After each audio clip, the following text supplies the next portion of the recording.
Поезио, измислице, какво си? Лъчи в тефтера, свят от светлина.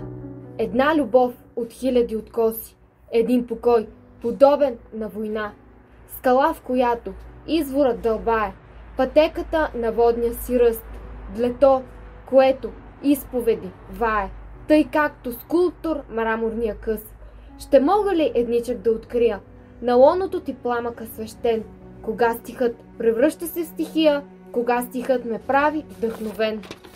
Кога щастливи думите нощуват над своя кротък ямб или хорей, а залезът до утрото пътува да прошепти на изгрева здравей? Кога танцуват влюбени словата сред някоя напест или дептил, а въгленчета, пръснати в тревата, напомнят колко трепетен съм бил. Поезио, измислице, вземи ме, от своя нежен храм ме заплени и нека скрия бледото си име сред жилките на твоите стени. Книга. Ти с болка влагаш, в нея всичко ще обичаш, от гадостта и любовта какадеш. Живота и сънят ти в нея се пресичат и палят своята последна свещ. Над нея нощем бдиш присъден и невинен, с обгулено от този свят лице. Така над нея ще заспиш завинаги от твоето раздадено сърце, а те ще попрелистят тази малка книжка, преди спокойно вечер да заспят, и в полусън ще промълват, въздишайки, каква съдба, какъв завиден път.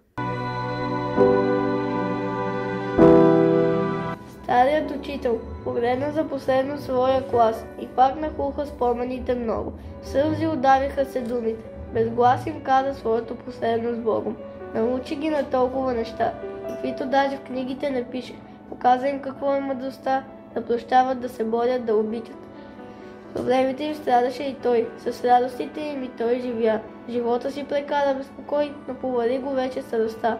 През сълзи погледна своите ученици, очакваше ги много дълъг път.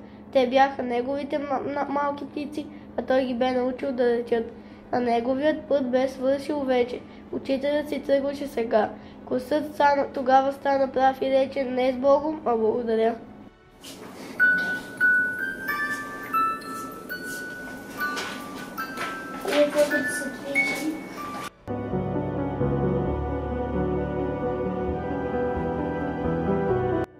Книгите. Пред мен книгата е разтворена. И ден и нощя, аз все са, не познавам хората, да зная и света. Прилитат и отлитат птиците. Изгрява ден, залязва ден, а аз дните си като страниците прелиствам уморен. Години да четеш за чуждия живот на някой чужд, а твоя, никому не нужен, да мине глухи пуст. До мене ти не стигна никога озов на любовта, а аз зарад книгите изгубих живота и света.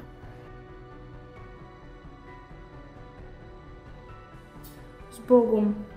Беше май последният учебен час, когато влязох в стихналата зала. С усмивка ме посрещна в моя клас, с усмивка като роза разцъфтяла. Аз бях така смутена. Нима сега ще трябва да се разделя с всички. Душата ми заоблачи тъга, тъгата по отлитащите птички. Урокът беше кратък, след това застанах както винаги в средата. Опитах се да кажа две слова, но ги сподави в гърлото тъгата. Класът полека прошумя и в миг левен един след залата израсна. Секунди промълча с наведен лик и заговори бавно с реч прекрасна. Занизаха се като на екран минути свидни, дружба чумели. Тук всеки миг бе буйно изживян с младежки пропив към високи цели. Пред мен букет от рози запламтя и том от Пушкин с огнена корица. Сега разбрах, че в техните сърца от моето оставил бях частица.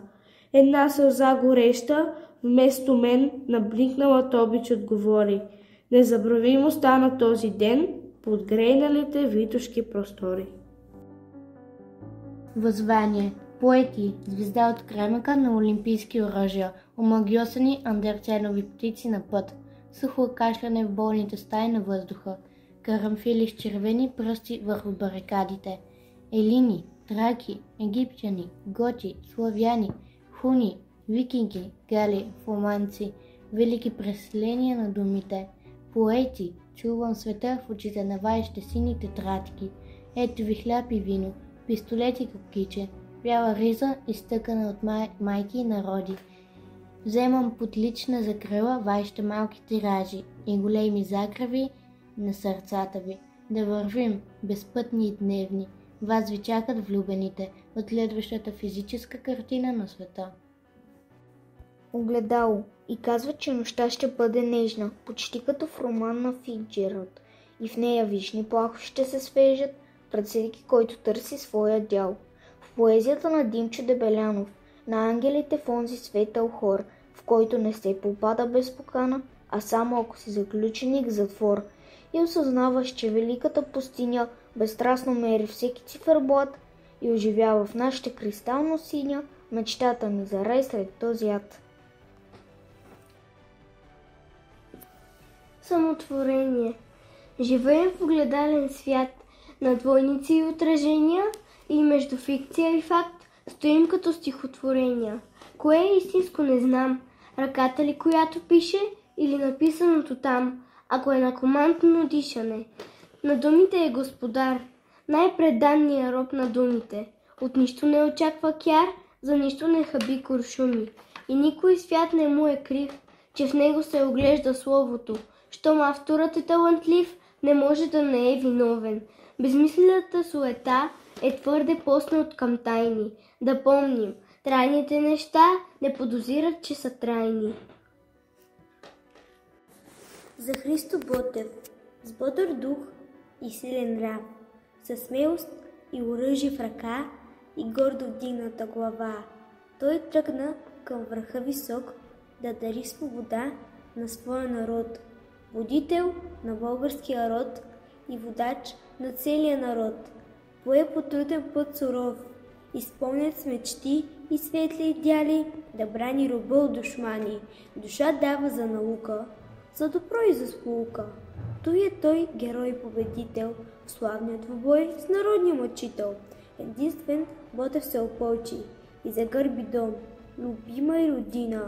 Замина той в тежка чужбина, с едничка цел избавление за българина. Боец велик бе той, но за слава падна в бой и поведе той народа по пътя труден към свобода. Навън е мрак, звезди потрепват в мрака, а купчина тетрадки още чака. В очите от умора зачервени, надвесени на букви разкривени, оглеждат се душите детски, чисти, излети върху чернобели листи, и пак с любов разгръщат две ръце, тетрадка не, разтворено сърце, и сякаш между белите листа избрано всичко ценно на света. Душата преизпълнена следи, кое дете как думите реди, и грешките внимателно поправя, но винаги на всеки подарява, в оценката по-мъничко отгоре, с едно сърце за всеки го отворено. А щом те срещна утре изгрев нов, ще даваш пак от твоята любов. На палавници с рошеви главици и на девици стройни хубавици, и ще ги учи с дух и светлина, на разум, мъдрост и човещина. И нека път поели към света, успеят да запазят любовта, където и да идат след това, до край да пазят твоите слова, що соби сложи в техните сърца, защото те са твоите деца.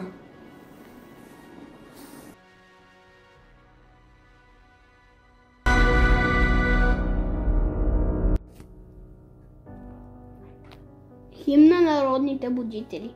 О, будители народни, цялни светли имена, с чисти сини благородни, вие сте нашите знамена, най-завечни времена.